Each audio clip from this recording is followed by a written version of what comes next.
Hi guys, ಇವತ್ತು ನಾನು ನಿಮಗೆ ಡಾಲ್ಗೋನಾ ಕಾಫಿ ಹೇಗೆ ಮಾಡೋದು ಅಂತ ತೋರಿಸ್ಕೊಡ್ತೀನಿ. ಫಸ್ಟ್ ಇದಕ್ಕೆ ಮಿಲ್ಕ್ ಆ್ಯಡ್ ಮಾಡಿ. ಡಾಲ್ಗೋನಾ ಕಾಫಿ ಅಂದರೆ ಏನು ಅಂತ ಯೋಚನೆ ಮಾಡ್ತಿದ್ದೀರಾ? ಡಾಲ್ಗೋನಾ ಕಾಫಿ ಅಥವಾ ವಿಪ್ ಕಾಫಿ ಅಂತಲೂ ಕರೀತಾರೆ. ಇದಕ್ಕೆ ಎರಡು ನೇಮ್ಸ್ ಇದೆ. ಇದು ಸ್ಟಾರ್ಬಕ್ಸ್ ಮತ್ತು ಬೇರೆ ಕೆಫೆಸಲ್ಲೆಲ್ಲ ತುಂಬ ಚೆನ್ನಾಗಿ ಮಾಡಿಕೊಡ್ತಾರೆ. ಅದೇ ಥರ ಹೇಗೆ ಮಾಡೋದು ಅಂತ ನಾನು ನಿಮಗೆ ತೋರಿಸ್ಕೊಡ್ತಾ ಇದ್ದೀನಿ. ಹಾಲು ಹಾಕೊಂಡಾದ್ಮೇಲೆ ಸ್ವಲ್ಪ ಐಸ್ ಹಾಕೊಳ್ಳಿ. ಇದಕ್ಕೆ ನಿಮ್ಗೆ ಎಷ್ಟು ಕೋಲ್ಡ್ ಬೇಕೋ ಅಥವಾ ಎಷ್ಟು ಐಸ್ ಬೇಕೋ ಅಷ್ಟು ಹಾಕೋಬೋದು. ನನಗೆ ತುಂಬ ಕೋಲ್ಡ್ ಇಷ್ಟ, ಸೊ ಅದಕ್ಕೆ ನಾನು ತುಂಬ ಐಸ್ ಹಾಕ್ಕೋತಾ ಇದ್ದೀನಿ.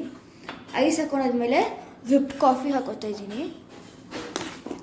ವಿಪ್ ಕಾಫಿ ಹೇಗೆ ಮಾಡೋದು ಅಂತ ಕೇಳಿದ್ರೆ, ನನ್ನ ಲಾಸ್ಟ್ ವೀಡಿಯೋನಲ್ಲಿ ಕಾಫಿ ಮೋಚಿ ಮಾಡಿದ್ದೆ.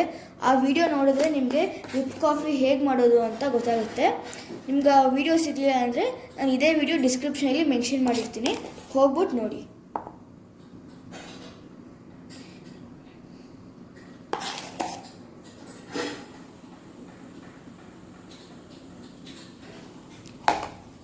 ಟು ಟಾಪ್ ಇಟ್ ಅಪ್ ಸ್ವಲ್ಪ ಕೊಕೋ ಪೌಡರ್ ಆ್ಯಡ್ ಮಾಡ್ತಾ ಇದ್ದೀನಿ.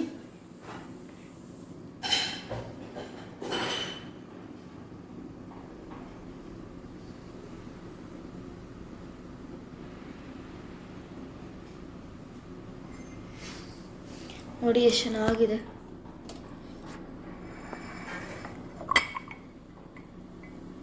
Thank you for watching my video. Bye.